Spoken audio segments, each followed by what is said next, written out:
বিসমিল্লাহির রহমানির রহিম। আসসালামু আলাইকুম দর্শক, কেমন আছেন? দেশ ও দেশের বাইরে থেকে যারা আমার ভিডিওটা দেখতেছেন তাদেরকে আমার রান্নাঘরে স্বাগতম।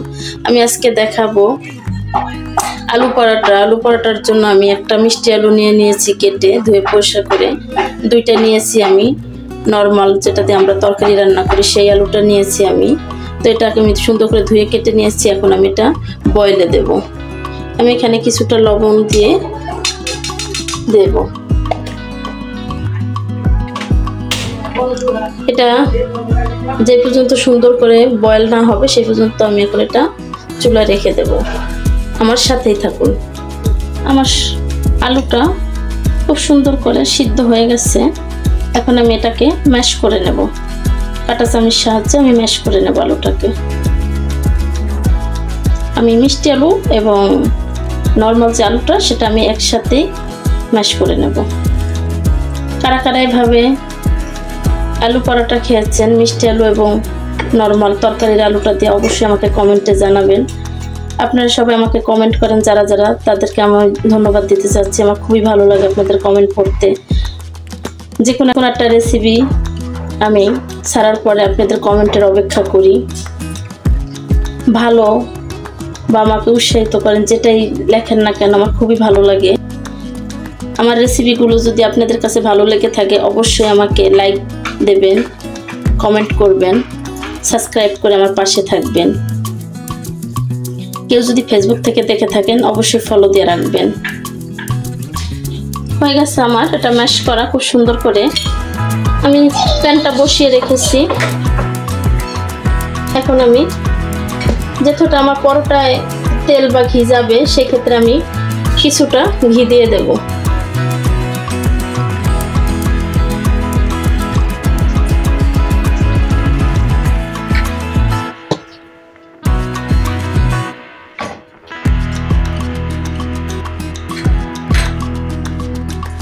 আমি পেঁয়াজ কুচি এবং মরিচ কুচিটা দিয়ে দেব। আপনারা চাইলে নর্মাল তেলেও এটা করতে পারেন, কিন্তু খুবই সামান্য দেবেন। ঘি বা তেল বা মাখন যেটাই দেন না কেন খুব সামান্য করে দিতে হবে। যদি বাচ্চাদের জন্য বানাতে চান সেই ক্ষেত্রে মরিচটা না দিয়ে গোলমরিচের গুঁড়া দেবেন অল্প করে, এবং বাটার ব্যবহার করার চেষ্টা করবেন। আমি এটাকে একটু নরম করে নেব। আমি এখানে কিছু মশলা নিয়েছি, সেটা হলো যে আদা বাটা, রসুন বাটা, একটু সাদা গোলমরিচ এবং কালো গোলমরিচ, এলাচ আর একটু দারচিনি গুঁড়া করে নিয়েছি। সবটা একই রকম দেখাচ্ছে কারণ যেহেতু আদা রসুনের পানিটা লেগে মিলে গেছে। একটু সরিষার গুঁড়া এবং জিরা ধনিয়ার গুঁড়া আমি সবটাই একটু একটু এখানে মিলিয়ে নিয়েছি।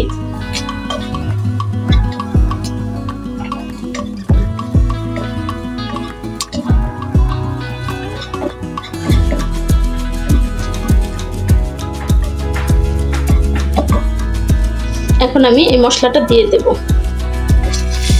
এটা আমি খুব সুন্দর করে নেড়ে মিলিয়ে নেব। এটা একটু যখন ভাজা ভাজা হবে তখন আমি আলুটা দিয়ে দেব, ম্যাশ আলুটা। এখানে আমি একটা বল নিয়েছি এবং সাদা তেলটা নিয়েছি। এখানে আমি 2 কাপ ময়দা দিয়ে দেব। হয়ে গেছে। এটা আমি 4 কাপের 2 কাপ ময়দা দিয়েছি। এখন আমি তেলটা দিয়ে দেব। আমি কিছুটা লবণ দিয়ে দেব। আমার এটা সুন্দরভাবে হয়ে গেছে মশলাটা। এখন আমি আলু ম্যাশটা দিয়ে দেব প্যানে। সুন্দর করে আমি এটা মশলার সাথে আমি এটা মিলিয়ে নেব।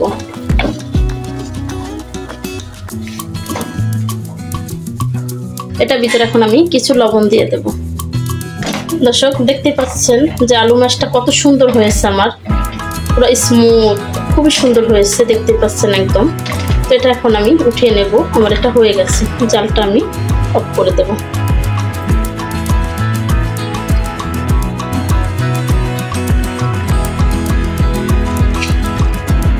এখন এটা আমি সুন্দর করে ডোটা বানিয়ে নেব।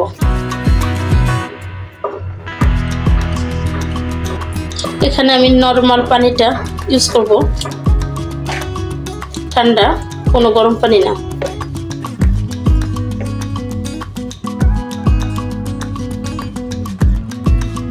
এটার ভিতর তেমন কোনো উপকরণ আমি দেই নেই, শুধু ঠান্ডা পানি, লবণ, কিছু তেল।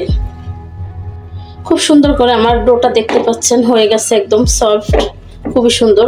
এখন আমি যতটুকু আমি বানাবো সেই আকারে আমি এটাকে ছোট ছোট বল বল করে নেব। কারণ যেটার ভিতরে আলু ম্যাশটা যাবে সেই ক্ষেত্রে এভাবে করতে হবে। দেখতে পাচ্ছেন খুব সুন্দর করে এভাবে হয়ে গেছে। আমার মিনিটের জন্য রেস্টে রাখবো।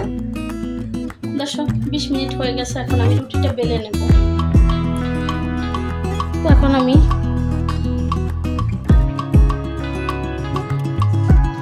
এভাবে করে পুরটা ভিতরে দিয়ে নেব।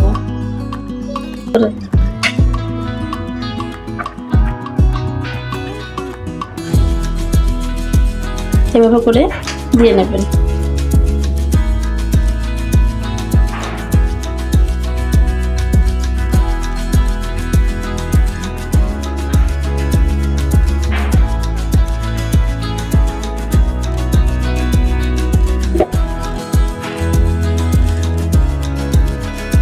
এভাবে একটা একটা করে প্রত্যেকটা যদি বানিয়ে আগে রেখে দেন তাহলে ডোটা তখন বেলতে সুবিধা হবে। কারণ এই জন্যই যে ডোটা নরম হয়ে যাবে, আর সাথে সাথে যদি আপনারা বেলার চেষ্টা করেন তো ডোটা শক্ত থাকবে।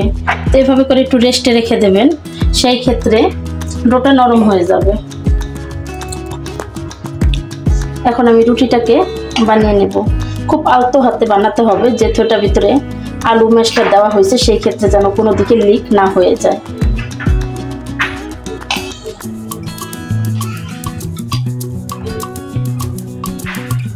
এটা ব্যালেন্সটা ঠিক রাখতে হবে, যে কোন দিকে মোটা কোন দিকে পাতলা হয়ে আছে, এটা হাতেই ব্যালেন্সটা ঠিক করে দেবে।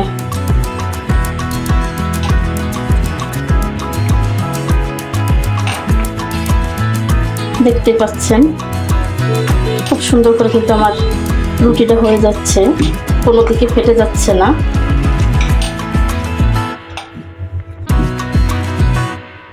এটা যতটুকু পাতলা করা যায় ততটুকু পাতলা করার চেষ্টা করবেন।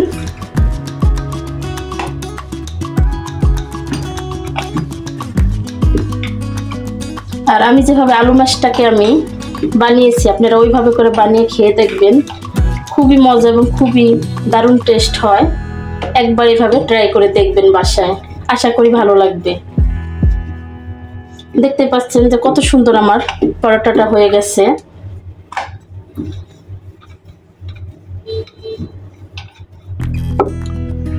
আমি আগে থেকে প্যানটা বসিয়ে রেখেছি, এখন আমি এখানে কিছু ঘি দিয়ে দেব। আপনারা চাইলে সাদা তেলেও ভাজতে পারেন। এটা আমার একদমই খাঁটি ঘি, গ্রাম দেশে বলে যেটা ঘোষের দোকানে, তো আমি এটা মিষ্টির দোকান থেকে কিনে নিয়ে আসছি ঘিটা। ঘিটা খুব সুন্দর গরম হয়ে গেছে, এখন আমি পরোটাটা দিয়ে দেব।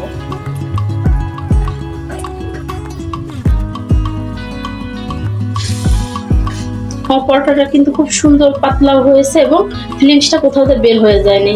স্কিন থেকে দেখা যাচ্ছে, আমার আলুটা কিন্তু দেখা যাচ্ছে, আলু ম্যাশটা দেখতে পাচ্ছেন। এখন আমি এটা একটু উল্টিয়ে দেব। খুব সুন্দর ফুলকো ফুলকো হচ্ছে, প্রত্যেকটা পরোটা এভাবে ফুলে যাবে।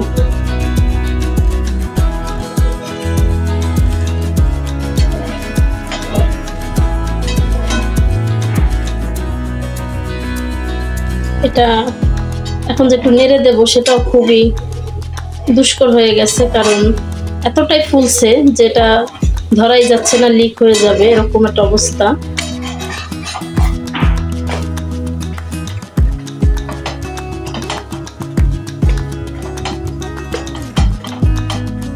আমি যেভাবে পরোটাটা বানিয়েছি প্রসেসিংটা আপনারা অবশ্যই ভাবে বাসায় চেষ্টা করবেন দর্শক, ভালো লাগবে।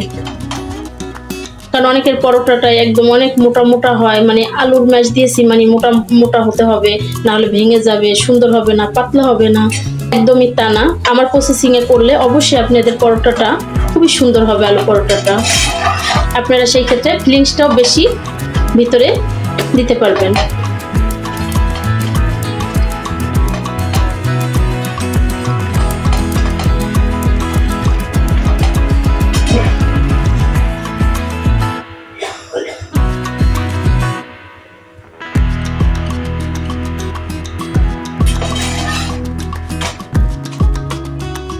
আমার পরোটাটা হয়ে গেছে, এখন আমি পরোটাটাকে উঠিয়ে নেব।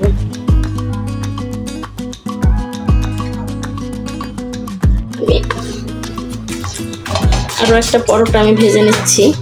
এটাও খুব সুন্দর পাতলা হয়েছে, দেখতেই পাচ্ছেন। সেম এটার মতোই এটাও পাতলা হয়েছে।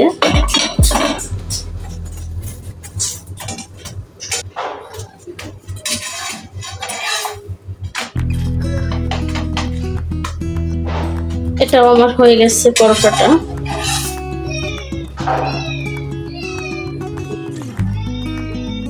হয়ে গেছে আমার পরোটাগুলো খুব সুন্দর করে ভাজা। আমি এখন সম্পূর্ণ পরোটাগুলো আপনাদেরকে কেটে দেখিয়ে দেব।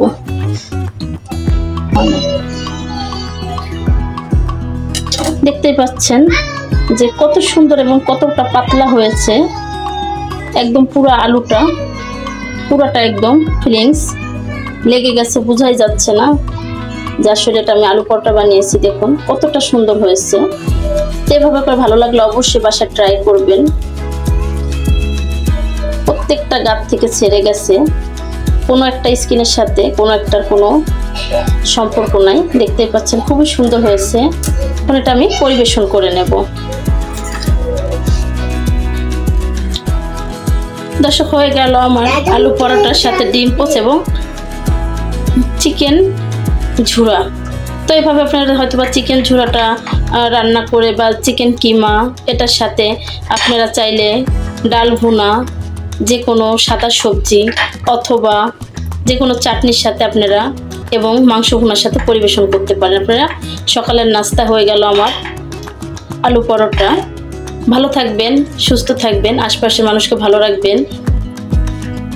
দেখা হবে আমার আবার নতুন কোনো কন্টেন্ট নিয়ে। আল্লাহ হাফেজ।